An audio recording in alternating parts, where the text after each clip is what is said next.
प्रश्न 4, गुणनखंड की विधि से वर्गमूल ज्ञात कीजिए। प्रश्न 4 है 2.137 बटा 196। तो 2.137 बटा 196 का वर्गमूल निकालना है। तो पहले पूर्णांक तोड़ेंगे।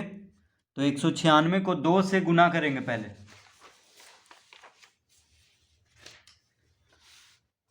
तो 196 गुना 2 कितना हो जाएगा? 6 दूना 12, 9 दूना 18, 19, 2 1 3, यानी 392।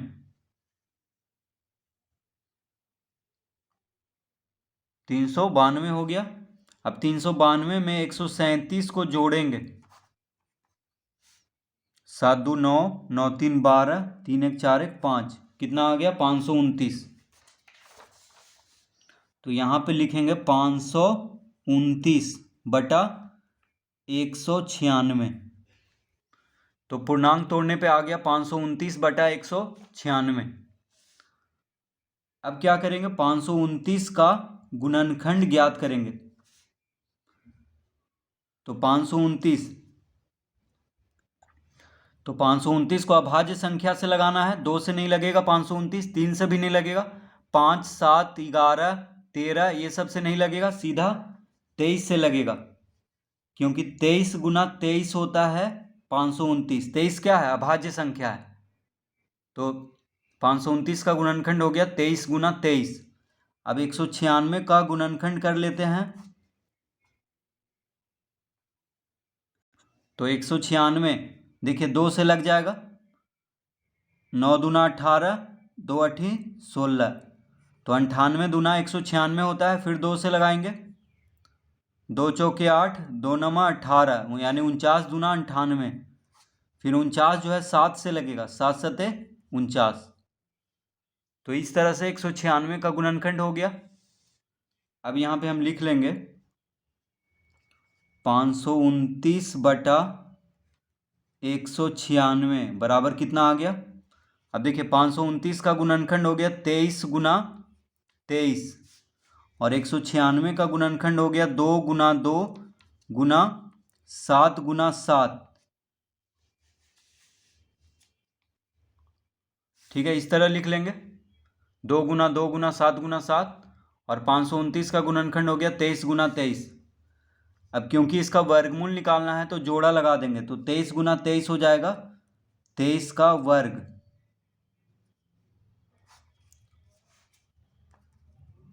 और 2 गुना 2 हो गया 2 का वर्ग, 7 गुना 7 हो गया 7 का वर्ग। इस तरह से लिख देंगे। अब लिखेंगे अंडर रूट 529 बटा 196, क्योंकि वर्गमूल निकालना है तो इसको अंडर रूट में कर देंगे। बराबर हो जाएगा अंडर रूट 23 का वर्ग बटा 2 का वर्ग गुना 7 का वर्ग। ठीक है, अंडर रूट में लिख दिए हैं। अब जब अंडर रूट हटाएंगे तो वर्ग भी हट जाएगा, यानी हो जाएगा 23 बटा 2 गुना 7। देखिए वर्ग हट गया सब पे अंडर रूट हटाने पे। तो 23 का वर्ग है तो सिर्फ 23 लिखेंगे। 2 का वर्ग गुना 7 का वर्ग है तो 2 गुना 7 लिखेंगे। अंडर रूट हटा देंगे तो हो जाएगा 23 बटा 7 दूना 14। अब 23 को 14 से भाग देंगे।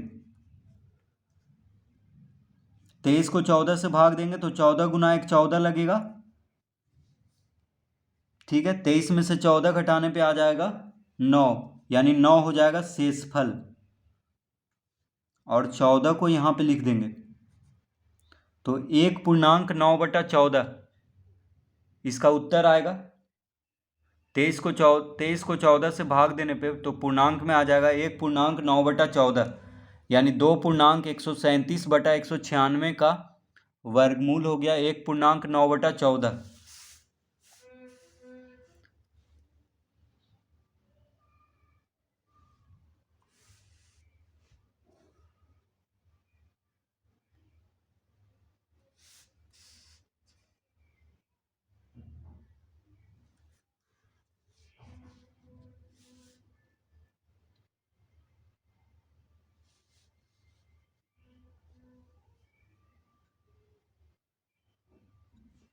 प्रश्न 5,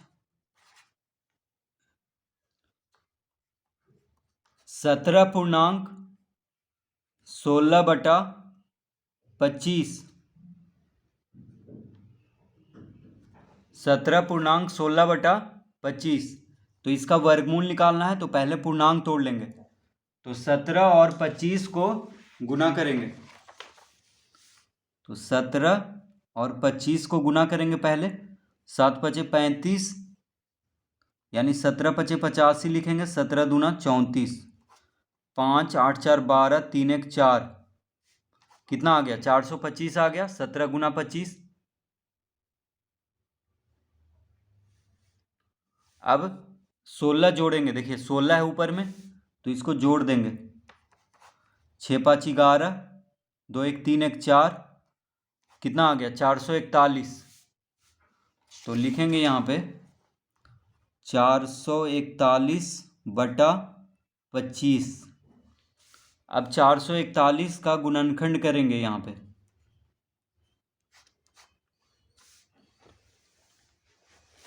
तो 441 2 से नहीं कटेगा, 3 से कट जाएगा।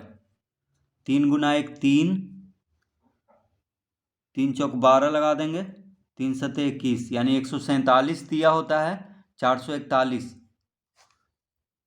फिर 3 से लगेगा। 3 चौक 12, 3 नमक 27, यानी 49 दिया 147। अब 49 जो है 7 से लगेगा। 7 सते 49, तो 441 का गुणनखंड हो गया 3 गुना 3 गुना 7 गुना 7। अब 25 का गुणनखंड कर लेते हैं। तो 25 5 से लगेगा। 5 पचे 25, तो ये हो गया 25 का गुणनखंड।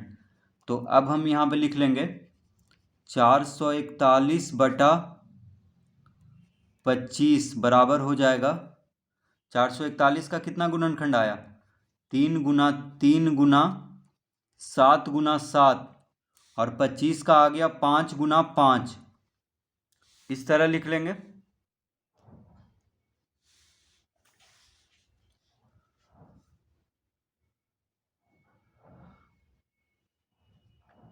तो वर्गमूल निकालना है, तो जोड़ा लगा देंगे। तो हो जाएगा 3 गुना 3 को लिख सकते हैं 3 का वर्ग, 7 गुना 7 को लिख सकते हैं 7 का वर्ग, बटा 5 गुना 5 को लिख लेंगे 5 का वर्ग। इस तरह लिख लेंगे। ठीक है। अब क्योंकि इसका वर्गमूल निकालना है, तो अंडर रूट में लिख देंगे 441/25 बराबर हो जाएगा अंडर रूट 3 का वर्ग गुना 7 का वर्ग बटा 5 का वर्ग। अंडर रूट में लिख देंगे क्योंकि वर्गमूल निकालना है। अब जब अंडर रूट हटाएंगे तो वर्ग भी हट जाएगा। तो हो जाएगा 3 गुना 7/5, यानी आ गया 7 या 21/5। अब 21 को जब 5 से भाग देंगे तो हो जाएगा 5 या 15, 5 चौक 20, 4 बार में लगेगा। 5 चौक 20, 21 है तो एक शेषफल बच जाएगा।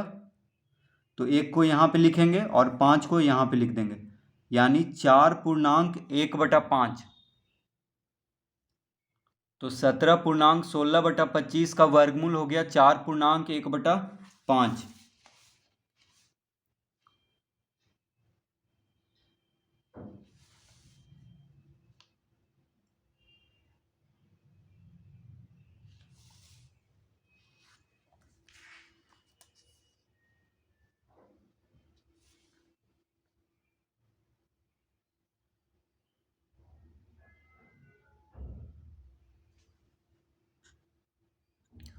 प्रश्न 6, 1.33/256, 1.33/256, तो इसका वर्गमूल निकालना है। तो पहले इसका पूर्णांक तोड़ लेंगे। तो 256 को 1 से गुना करेंगे तो 256 आएगा। फिर 256 को 33, 256 और 33 जोड़ देंगे। तो पहले 256 को 1 से गुना करेंगे, फिर 33 जोड़ेंगे। तो 256 गुना 1 256, फिर 33 जोड़ेंगे तो आ जाएगा 6 3 9, 5 3 8, यानी 289। तो 289 बटा हो गया 256।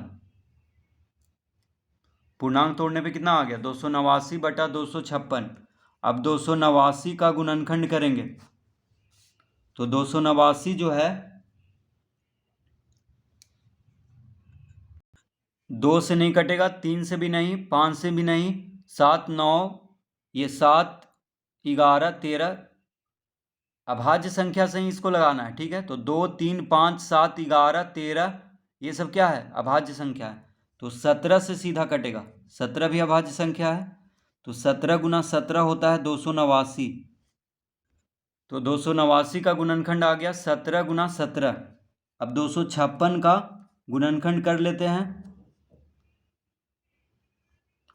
तो देखिए 256 2 से लग जाएगा, 2 गुना 1 2, 2 दूना 4, 2 अठी 16, 128 दूना 256, फिर 64 दूना 128, फिर 32 दूना 64, फिर 16 दूना 32, फिर 8 दूना 16, फिर 4 दूना 8, फिर 2 दूना 4। इस तरह कर लेंगे 256 का गुणनखंड। तो अब यहाँ पे लिख लेंगे 289 बटा 256 बराबर हो जाएगा, 289 का गुणनखंड आया 17 गुना 17 और 256 का गुणनखंड आ गया, देखिए 2 गुना 2 गुना 2 गुना 2 गुना 2 गुना 2 गुना 2 गुना 2। तो लिख देंगे सबको 2 गुना 2 गुना 2 गुना 2 गुना 2 गुना 2 गुना 2 गुना 2, इस तरह लिख लेंगे। ठीक है, तो वर्गमूल निकालना है तो सबका जोड़ा लगा देंगे। तो 17 गुना 17 को लिख सकते हैं 17 का वर्ग। अब 2 गुना 2 को लिख लेंगे 2 का वर्ग, फिर 2 गुना 2 को लिख लेंगे 2 का वर्ग, फिर 2 गुना 2 को लिख लेंगे 2 का वर्ग, फिर 2 गुना 2 को लिख लेंगे 2 का वर्ग, इस तरह लिख लेंगे।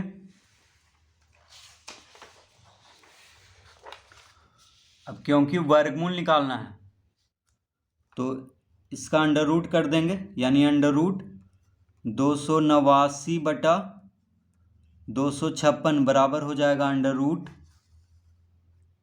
17 का वर्ग बटा 2 का वर्ग गुना 2 का वर्ग गुना 2 का वर्ग गुना 2 का वर्ग, इस तरह लिख लेंगे अंडर रूट करके। अब जब अंडर रूट हटाएंगे तो सबका वर्ग हट जाएगा, यानी 17 बटा हो जाएगा 2 गुना 2 गुना 2 गुना 2।